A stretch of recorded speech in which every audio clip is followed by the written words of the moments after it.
श्री राधे राधे मित्रों, कैसे हैं आप लोग। उम्मीद करते हैं आप लोग अच्छे होंगे। आपके अपने चैनल राधे राधे में आप सबका बहुत बहुत स्वागत है।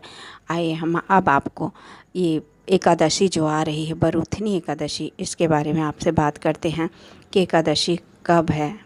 धार्मिक मान्यता के अनुसार एकादशी का व्रत करने से साधक को जीवन के सभी पापों से छुटकारा मिल जाता है। साथ ही जगत के पालनहार भगवान विष्णु और माता लक्ष्मी की कृपा बनी रहती है। एकादशी के दिन चावल का सेवन भूलकर भी नहीं करना चाहिए। ऐसा माना जाता है कि इस दिन चावल खाने से अशुभ फल की प्राप्ति होती है। एकादशी के व्रत के अगले दिन यानी द्वादशी तिथि पर व्रत पारण जरूर करना चाहिए। ऐसा माना जाता है कि व्रत का पारण ना करने से पुण्य की प्राप्ति नहीं होती है। ऐसे में चलिए जानते हैं कि बरूथनी एकादशी का व्रत का पारण कब और कैसे करना चाहिए। बरूथनी एकादशी का शुभ मुहूर्त कब है ये भी मैं आपको बता रही हूँ। बरूथनी एकादशी तिथि की शुरुआत 23 अप्रैल को शाम 4:43 पर हो जाता है और इसीलिए मित्रों, और बरूथनी एकादशी तिथि का समापन 24 अप्रैल को दोपहर 2:32 पर होगा। बरूथनी एकादशी 2025 का पारण टाइम देखिए, आप लोगों को मैं बता रही हूँ, पारण टाइम भी बता रही हूँ, आप लोग ध्यान से सुन लीजिए। एकादशी का व्रत का पारण अगले दिन यानी द्वादशी तिथि पर किया जाता है। ऐसे में बरूथनी एकादशी का व्रत हम 24 को रखेंगे और व्रत का पारण 25 अप्रैल को किया जाएगा। इस दिन व्रत का पारण करने का शुभ मुहूर्त सुबह 5:46 से लेकर सुबह 8:23 तक रहेगा। इस दौरान किसी भी समय में आप व्रत का पारण कर सकते हैं।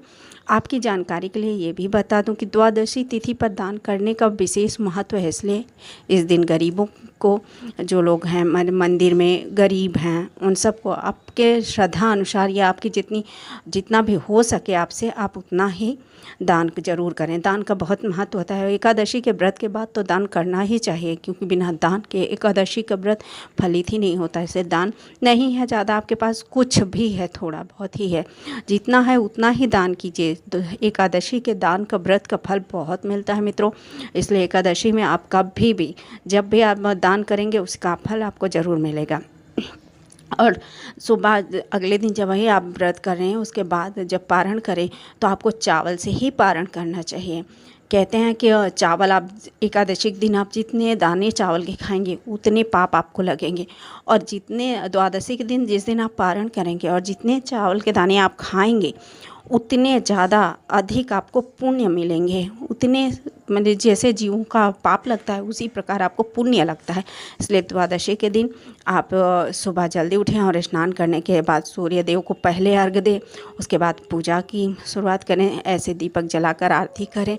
भगवान विष्णु और माता लक्ष्मी की आरती करते हुए विष्णु भगवान के चालीसा और विष्णु मंत्र का जाप जरूर करें। इस बाद आप लोग दान जरूर करना चाहिए। मान्यता के अनुसार द्वादशी तिथि पर दान करने से साधक को जीवन में सुख ही सुख मिलता है, जीवन की कभी कोई कमी नहीं रहती।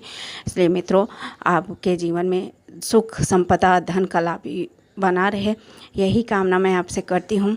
इसके लिए ये बाद आपको कथा भी सुनाना चाहिए। कथा भी आप लोग ज़रूर पढ़िए, इसलिए कथा के बिना तो ये व्रत पूरा नहीं होता, अधूरा ही रहता है। इसलिए मैं आपको कथा भी सुना रही हूँ। आइए मैं आपको कथा भी सुना रही हूँ, क्योंकि बिना कथा के तो पूजा अधूरी रहती है। इसलिए छोटी सी ही कथा है, इसकी ज़्यादा बड़ी नहीं है। एक नर्मदा नदी के तट पर मान्यधाता नाम के राजा का राज्य हुआ करता था। वह बड़ा ही तपस्वी था। एक समय ऐसा आया कि राजा की तपस्या के दौरान एक जंगली भालू आया और उसके पैरों को चबाने लगा, लेकिन राजा तपस्या में लीन रहा। भालू राजा को घसीटकर जंगल में ले गया। भालू को देखकर राजा अधिक डर गए।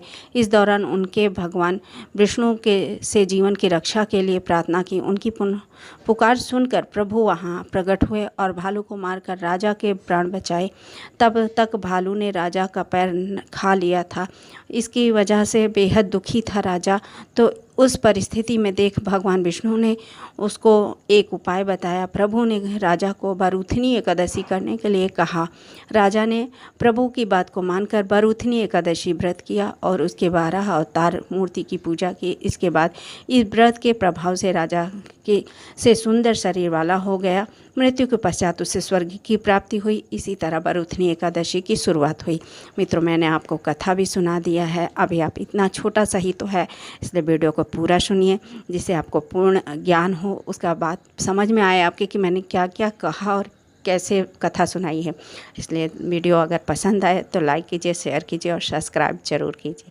जय श्री राधे राधे, जय श्री राधे कृष्णा।